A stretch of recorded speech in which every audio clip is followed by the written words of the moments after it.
ลุงขี้เมากับเต่าทองคำ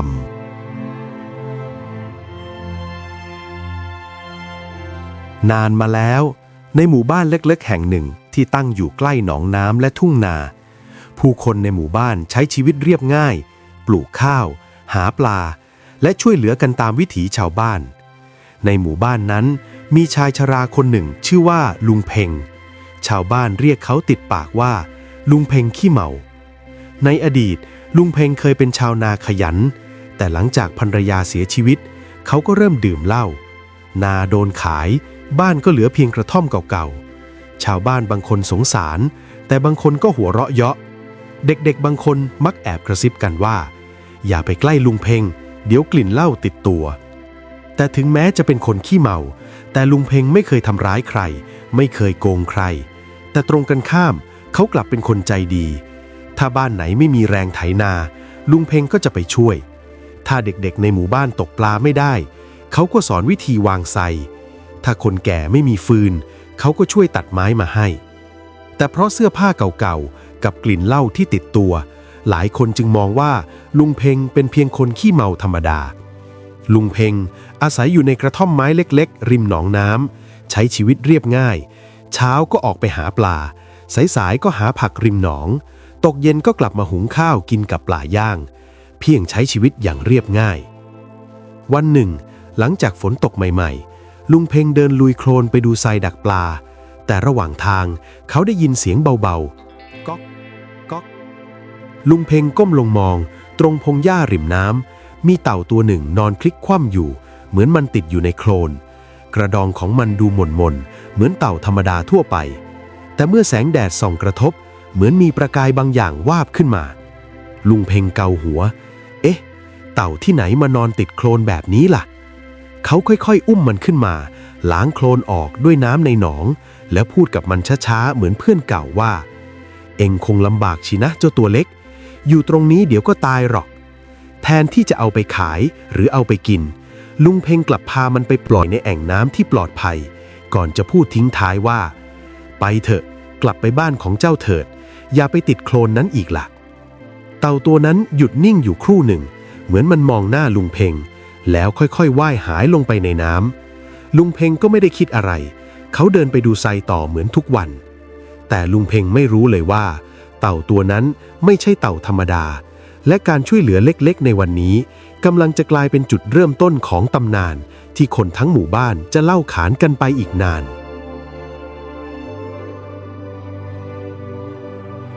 ตั้งแต่วันนั้นลุงเพ็งก็เริ่มมีเรื่องแปลกๆเกิดขึ้นเช้าวันหนึ่งลุงเพ็งออกไปดูไซตามปกติไซของเขาจะได้ปลานิดหน่อยพอประทังชีวิตบางวันได้ปลา2-3 ตัว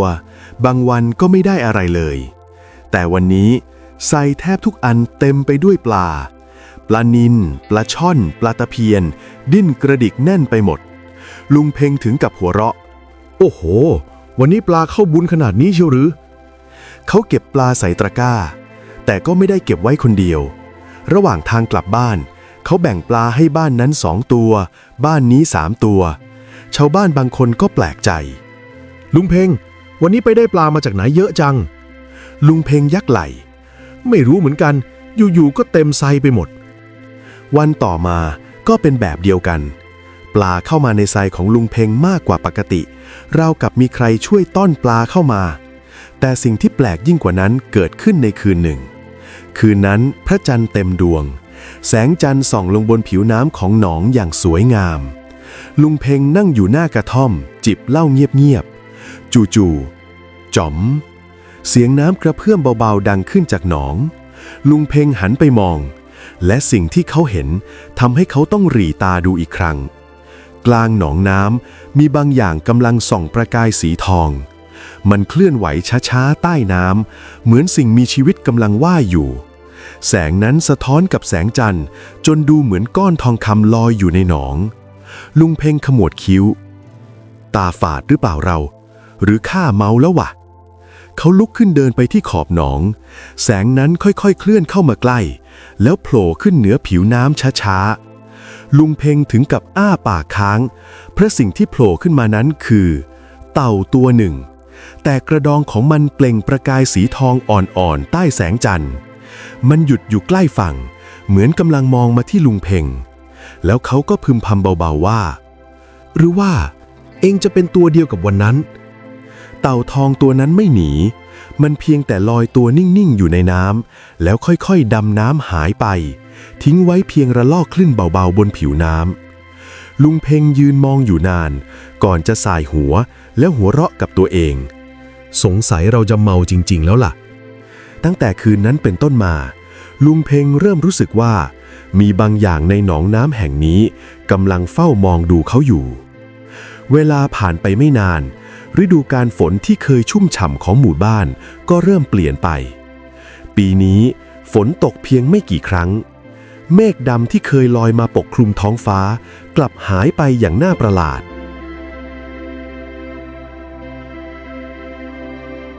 วันแล้ววันเล่าแสงแดดแผดเผาทุ่งนาต้นข้าวที่เคยเขียวสดเริ่มเหลืองซีดดินในคันนาแตกระแหงเป็นรอยยาวหนองน้ำที่เคยกว้างใหญ่ก็ค่อยๆลดระดับลงทีละน้อยชาวบ้านเริ่มวิตกกังวลถ้าฝนยังไม่ตกอีกข้าวในนาคงตายหมดแน่ชาวบ้านต่างพูดกันด้วยสีหน้าหนักใจบางคนต้องเดินไกลขึ้นเพื่อหาน้ำบางบ้านเริ่มไม่มีปลาให้จับหมู่บ้านที่เคยอุดมสมบูรณ์เริ่มเงียบเหงาแต่ท่ามกลางความแห้งแล้งนั้นมีสิ่งหนึ่งที่ยังคงแปลกอยู่ไซดักปลาของลุงเพ่งยังคงมีปลาอยู่เสมอแม้หนองน้ำจะตื้นลงแต่ไซของลุงเพ่งก็ยังมีปลาติดอยู่ทุกวันไม่มากนักแต่พอให้กินและพอให้แบ่งเช้าวันหนึ่งลุงเพ่งหาปลากลับเข้าหมู่บ้านเหมือนทุกวัน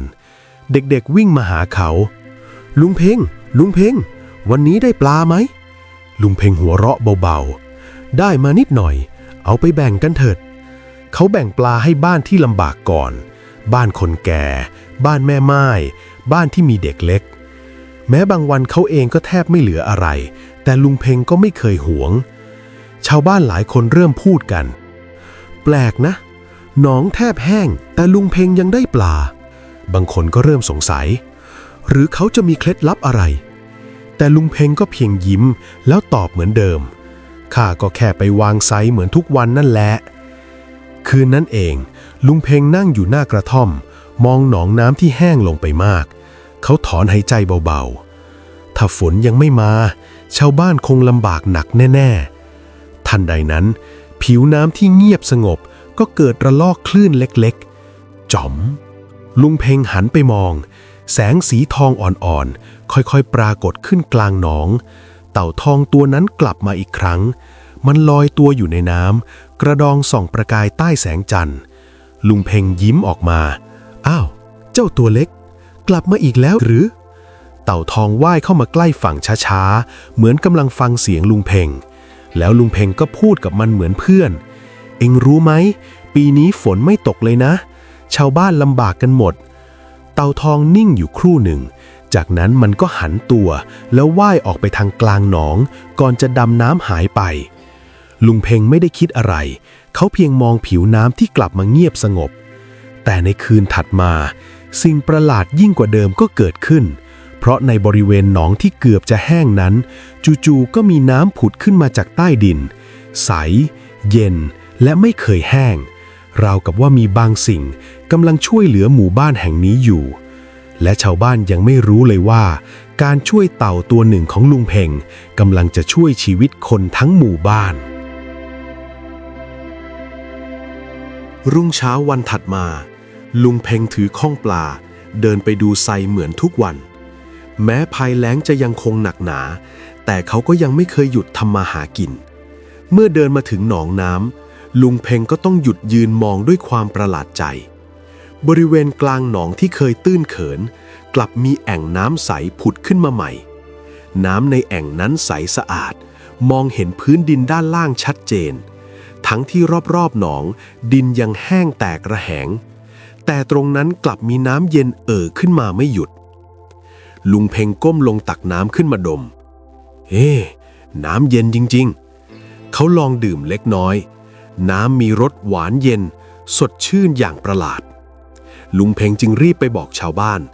ไม่นานนักชาวบ้านทั้งหมู่บ้านก็พากันมาดูโอ้น้ำผุดจริงๆด้วยทั้งที่ฝนไม่ตกตั้งนานแล้วคนเฒ่าคนแก่ในหมู่บ้านถึงกับพึมพำหรือจะเป็นน้ำศักดิ์สิทธิ์จากฟ้าดินตั้งแต่นั้นมาชาวบ้านจึงใช้แอ่งน้ำแห่งนั้นเป็นแหล่งน้ำหลักของหมู่บ้านน้ำไม่เคยแห้งไม่ว่าจะตักเท่าไหร่ทุ่งนาบางส่วนเริ่มกลับมามีชีวิตชาวบ้านสามารถเอาน้ำไปประคองต้นข้าวได้หมู่บ้านที่เกือบสิ้นหวังก็เริ่มมีความหวังขึ้นมาอีกครั้งแต่สิ่งที่น่าแปลกกว่านั้นคือทุกคืนที่พระจันทร์ส่องลงบนผิวน้ำลุงเพนมักจะเห็นแสงสีทองวาบขึ้นมาใต้ผิวน้ำคืนหนึ่งลุงเพ็งจึงนั่งรอเงียบๆไม่นานนักจ๋อมน้ำในแอ่งกระเพื่อมเบาๆแล้วเต่าทองตัวนั้นก็โผล่ขึ้นมาอีกครั้งกระดองของมันเปล่งประกายงดงามกว่าเดิมราวกับทำจากทองคำจริงๆลุงเพ็งหัวเราะเบาๆเจ้าตัวเล็กหรือว่าน้ำผุดนี่เป็นฝีมือเองกันแน่เต่าทองไม่หนีมันเพียงลอยตัวนิ่งๆอยู่ในน้ำเหมือนกำลังฟังคำพูดของเขาลุงเพ็งพูดต่อด้วยน้ำเสียงสบายๆถ้าเองช่วยหมู่บ้านจริงข้าก็ขอบใจแทนทุกคนด้วยหลังจากนั้นเต่าทองก็ค่อยๆดำน้ำหายไปลุงเพ็งไม่เคยเอาเรื่องนี้ไปเล่าให้ใครฟังเพราะเขาเองก็ไม่แน่ใจว่ามันคืออะไรแต่ข่าวเรื่องน้ำผุดกลางหนองก็แพร่กระจายไปยังหมู่บ้านอื่นผู้คนเริ่มเดินทางมาดูบางคนก็มาตักน้ำกลับไปและบางคนมาด้วยความศรัทธาหลังจากน้ำผุดกลางหนองชุ่มชื้นหมู่บ้านเพียงไม่นานความหวังเริ่มกลับมาสู่ชาวบ้านทุ่งนาเริ่มเขียวขึ้นเล็กน้อยเด็กๆมีปลาให้กินผู้เฒ่าผู้แก่ก็มีน้ำใช้แต่ฤดูแล้งยังไม่หมดและภัยใหม่ก็เกิดขึ้นอย่างไม่ทันตั้งตัวชาวบ้านเริ่มป่วยเป็นโรคท้องร่วงและไข้เด็กๆตัวเล็กมีไข้สูงผู้ใหญ่บางคนก็หมดแรงหมู่บ้านที่เพิ่งเริ่มมีชีวิตชีวากลับสู่ความกังวลอีกครั้งลุงเพ็งเองก็พยายามช่วยเหลือแต่ยาและสมุนไพรในหมู่บ้านมีไม่พอน้ำในหนองแม้จะผุดขึ้นก็ไม่เพียงพอสำหรับทุกคนที่จะใช้ล้างตัวและดื่มทุกวัน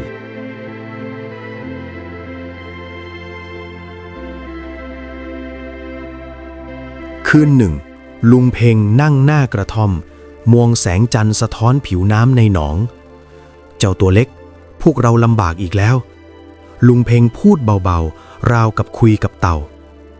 ทันใดนั้นผิวน้ำกลางหนองเริ่มกระเพื่อมเบาๆจ๋อมจ๋อมลุงเพ็งมองด้วยสายตาประหลาดและเห็นแสงสีทองอ่อนๆใต้น้ำเต่าทองกลับมาอีกครั้งมันลอยตัวอยู่ใกล้ฝั่ง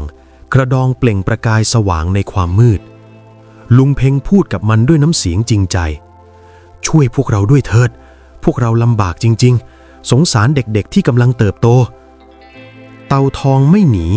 มันค่อยๆว่ายน้ำวนรอบหนองและทันใดนั้นน้ำในหนองก็ไหลบ่ามากขึ้น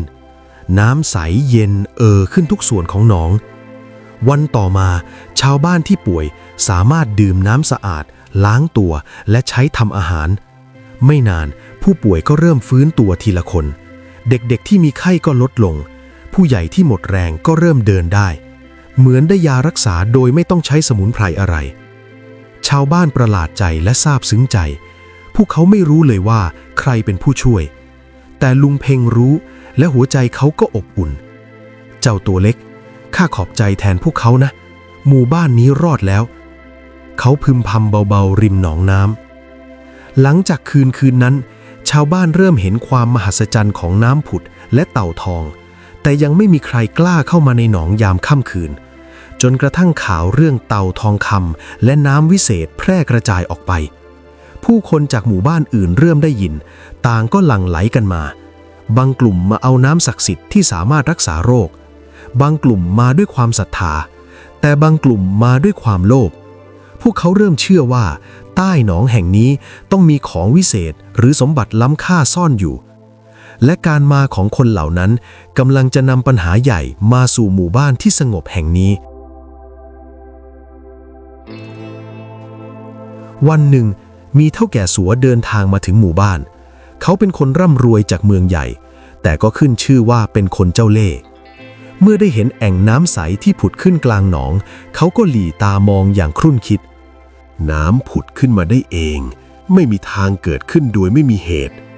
เท่าแก่สัวเดินสำรวจรอบๆหนองก่อนจะพูดกับลูกน้องที่มาด้วยกันใต้หนองนี้ต้องมีของวิเศษแน่อาจจะเป็นสมบัติหรือของศักดิ์สิทธิ์ก็เป็นได้ลูกน้องพยักหน้า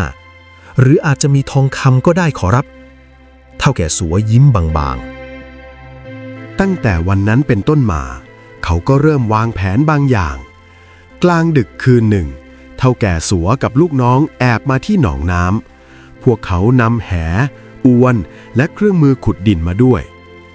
ถ้ามีของวิเศษอยู่จริงเราจะจับมันขึ้นมา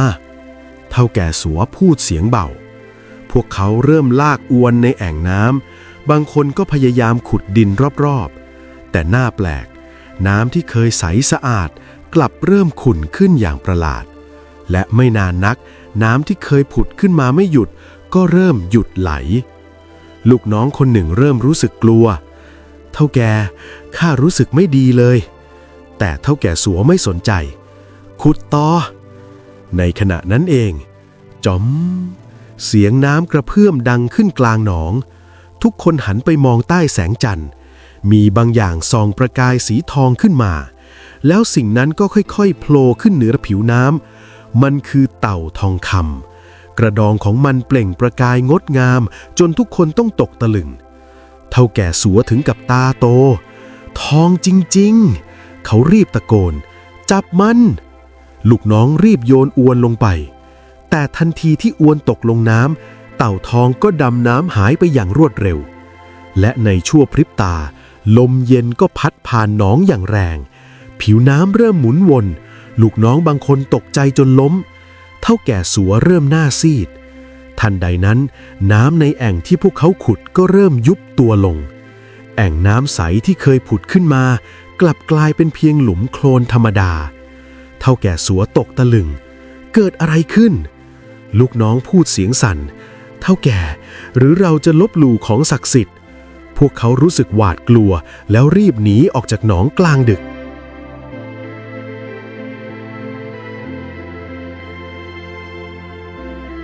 หลังจากเท่าแก่สัวกับลูกน้องหนีกลับแทนที่เรื่องราวจะสงบลงแต่ข่าวลือเรื่องเต่าทองคำยิ่งแพร่ไปไกลกว่าที่คิดน้ำผุดที่เคยเงียบสงบก็เริ่มไม่เหมือนเดิมอีกต่อไปลุงเพ็งคืนนั้นเขาเดินไปที่แอ่งน้ำอีกครั้งพระจันทร์ครึ่งดวงลอยอยู่บนฟ้าแสงสีเงินสะท้อนผิวน้ำไม่นานนักเต่าทองก็โผล่ขึ้นมาจากน้ำลุงเพ็งนั่งลงข้างๆเหมือนทุกครั้งเขาถอนหายใจยาวแล้วพูดเบาๆว่าข้ากลัวว่าพวกคนจะมาทำร้ายเจ้าเต่าทองมองเขาเงียบๆกระดองสีทองของมันสะท้อนแสงจันทร์ดูงดงามแต่ก็ลึกลับลุงเพ็งพูดต่อถ้าเจ้าหนีไปได้ก็หนีไปเถอะมนุษย์เราบางทีก็โลภเกินไปทันใดนั้นเองลมเย็นพัดผ่านผิวน้ำเริ่มเกิดคลื่นช้าๆเต่าทองค่อยๆว่ายวนเป็นวงกลมแล้วจู่ๆผิวน้ำก็ส่องแสงสีทองจางๆลุงเพ็งเบิกตากว้างในน้ำเขาเหมือนเห็นเงาบางอย่างเหมือนภาพของผู้คนมากมายบางคนยิ้มบางคนร้องไห้บางคนกำลังแย่งของกันภาพเหล่านั้นปรากฏเพียงชั่วครู่ก่อนจะหายไปลุงเพ็งพึมพำเบาๆนี่คืออะไรทันใดนั้นเต่าทองก็หยุดว่ายมันเงยหน้ามองเขาและในวินาทีนั้นลุงเพ็งรู้สึกเหมือนมีเสียงบางอย่างไม่ได้ดังออกมาแต่เหมือนดังอยู่ในใจเสียงนั้นพูดช้าๆแอ่งน้ำนี้มองเห็นหัวใจของมนุษย์ลุงเพ็งตัวแข็งเขาไม่รู้ว่าเสียงนั้นมาจากไหนหรือเป็นเพียงความคิดของเขาเองแต่เสียงนั้นยังคงพูดต่อผู้ที่เข้ามาด้วยความโลภจะเห็นเงาของกรรมในใจตนแต่ผู้ที่เข้ามาด้วยความเมตตาแอ่งน้ำจะคุ้มครองลมพัดผ่านอีกครั้งแสงสีทองบนผิวน้ำก็ค่อยๆหายไปเต่าทองค่อยๆว่ายกลับลงไปในความมืดลุงเพ็งนั่งนิ่งอยู่นาน หัวใจของเขาเต้นแรง เขาเริ่มเข้าใจบางอย่างแอ่งน้ำที่ผุดขึ้นไม่ได้เป็นเพียงแอ่งน้ำธรรมดามันเหมือนกำลังทดสอบใจของผู้คนเช้าวันรุ่งขึ้นมีคนแปลกหน้าเดินเข้ามาที่หมู่บ้าน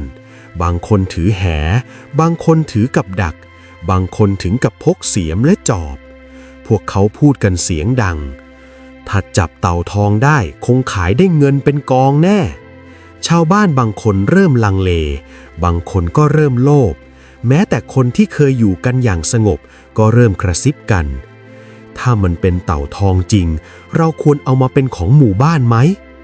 แต่ลุงเพ็งกลับรู้สึกไม่สบายใจและสิ่งที่ลุงเพ็งกลัวก็เริ่มเกิดขึ้นชายกลุ่มหนึ่งจากต่างถิ่นไกลนำแหขนาดใหญ่มาที่แอ่งน้ำหนึ่งในนั้นพูดเสียงดังว่าวันนี้เราจะจับเต่าทองให้ได้ชาวบ้านหลายคนยืนดูบางคนตื่นเต้นหลายคนกังวล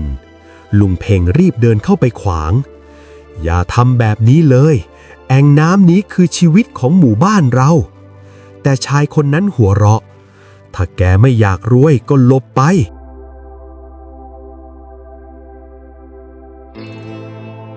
ทันทีที่แหผืนใหญ่ถูกโยนลงสู่แอ่งน้ำผิวน้ำที่เคยสงบก็เริ่มสั่นไหวอย่างประหลาดลมแรงพัดผ่านทุ่งนาต้นไม้ริมแอ่งเอ็นไหวราวกับกำลังกระซิบเตือนบางอย่างชาวบ้านที่ยืนมองอยู่เริ่มรู้สึกไม่สบายใจชายคนหนึ่งดึงเชือกแหขึ้นดึงแรงๆเดี๋ยวก็ได้เต่าทองแต่ทันใดนั้นแหกลับหนักขึ้นอย่างผิดปกติเฮ้ยมันหนักอะไรแบบนี้วะชายหลายคนต้องช่วยกันดึงพวกเขาคิดว่าต้องจับเต่าทองได้แน่นอนแต่พอแหโผล่พ้นน้ำสิ่งที่อยู่ในแหกลับไม่ใช่เต่ามันเต็มไปด้วยโคลนดำและกิ่งไม้เน่าพร้อมกลิ่นเหม็นรุนแรงชายคนนั้นสะบดเสียงดังบ้าเอ้ยทันใดนั้นเองท้องฟ้าที่เคยปลอดโปร่งกลับมืดลงอย่างรวดเร็วเมฆดำเคลื่อนตัวมาปกคลุม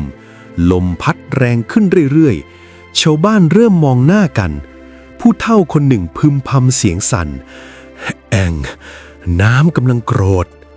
ชายที่พยายามจับเต่าหัวเราะเยาะกลัวอะไรกันแค่แอ่งน้ำเขาหยิบแหขึ้นมาอีกครั้งแล้วเตรียมโยนลงไปใหม่แต่ทันทีที่แหแตกผิวน้ำทั้งแอ่งก็หมุนวนขึ้นอย่างรุนแรงเสียงน้ำกระแทกดังขึ้นคลื่นซัดขึ้นฝั่งอย่างแรงชาวบ้านหลายคนตกใจถอยหลังในกลางแอ่งบางสิ่งกำลังเคลื่อนไหวใต้ผิวน้ำเหมือนเงาขนาดใหญ่กำลังหมุนวนอยู่ในความลึกทันใดนั้นเต่าทองโผล่ขึ้นมากระดองของมันส่องแสงสว่างกว่าทุกครั้งแสงสีทองสะท้อนผิวน้ำที่กำลังปั่นป่วนชายที่ถือแหตกตะลึงแต่แทนที่จะหยุดเขากลับตะโกนนั่นไงจับมันเขาขว้างแหออกไปอีกครั้งแต่ในวินาทีนั้นเองลมพายุพัดกระโชกขึ้นอย่างรุนแรงแหที่ถูกขว้างออกไปกลับปลิวกลับมาพันขาของเขาเองชายคนนั้นล้มลงในโคลนคนอื่นๆที่ยืนอยู่ใกล้แอ่งต่างรู้สึกเหมือนมีบางอย่างกดทับในอกหัวใจเต้นแรงภาพแปลกๆปรากฏในหัวของพวกเขาบางคนเห็นตัวเองกำลังแย่งทองบางคนเห็นตัวเองกำลังโกงเพื่อนบางคนเห็นภาพที่ตัวเองทำผิดในอดีตชายคนหนึ่งร้องเสียงหลงข้าไม่ได้ตั้งใจข้าไม่ได้ตั้งใจอีกคนทิ้งแหแล้ววิ่งหนีชาวบ้านเริ่มแตกตื่นมีเพียงลุงเพ็งที่ยังยืนอยู่เขามองเต่าทองในแอ่งน้ำแล้วพูดเสียงเบาพอแล้วอย่าทำร้ายพวกเขาเลยราวกับเต่าทองคำจะได้ยินแสงสีทองบนกระดองของมันค่อยๆหรี่ลงลมพายุเริ่มสงบผิวน้ำค่อยๆกลับมาเรียบอีกครั้งผู้คนที่เคยโลภเมื่อครู่ต่างยืนตัวสั่นไม่มีใครกล้าพูดอะไรชายที่พยายามจับเต่าคลานลุกขึ้นแล้วรีบหนีออกจากแอ่งน้ำโดยไม่หันกลับมาอีก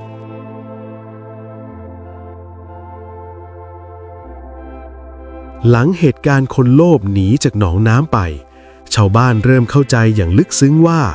น้ำผุดและเต่าทองไม่ได้มีไว้สำหรับคนโลภ ชีวิตของหมู่บ้านกลับคืนสู่ความสงบแต่ภัยแล้งก็ยังคงแผ่วๆอยู่ชาวบ้านบางคนเริ่มหวั่นใจว่าสักวันหนองน้ำจะหยุดผุดคืนหนึ่งพระจันทร์เต็มดวงอีกครั้งลุงเพ็งนั่งหน้ากระท่อมมองแสงสะท้อนบนผิวน้ำลูกตัวเล็กพวกเรายังไม่รวยไม่ได้ร่ำรวยอะไรแต่เราก็พออยู่พอกินข้าขอให้พวกเขามีชีวิตอยู่รอดก็พอแล้วลุงเพ็งพึมพำเบาๆทันใดนั้นน้ำในหนองเริ่มกระเพื่อมเบาๆและแสงสีทองอ่อนๆใต้น้ำก็ปรากฏขึ้นอีกครั้งเต่าทองกลับมาลอยตัวช้าๆรอบแอ่งน้ำเหมือนกำลังตรวจสอบทุกบ้านวันต่อมาชาวบ้านพบว่าน้ำผุดกลางหนองไม่เพียงสำหรับพวกเขาเท่านั้นแต่ยังช่วยให้ต้นไม้และพืชทุกชนิดเติบโตดีสัตว์เล็กสัตว์น้อยกลับมาอาศัยหนองน้ำปลาเริ่มว่ายน้ำเต็มไซดักของชาวบ้านเด็กๆที่ป่วยหายดีผู้เฒ่าและผู้ใหญ่ที่อ่อนแรงกลับมีแรงขึ้นมากชาวบ้านทุกคนแบ่งปันน้ำและปลาให้กันโดยไม่คิดหวงหรือเอาเปรียบลุงเพ็งยืนดูหัวใจอบอุ่นราวกับแสงทองของเต่าทองสะท้อนเข้ามาในใจชาวบ้านเริ่มเล่าขานเรื่องราวว่าหนองน้ำหลังหมู่บ้านไม่ใช่หนองน้ำธรรมดา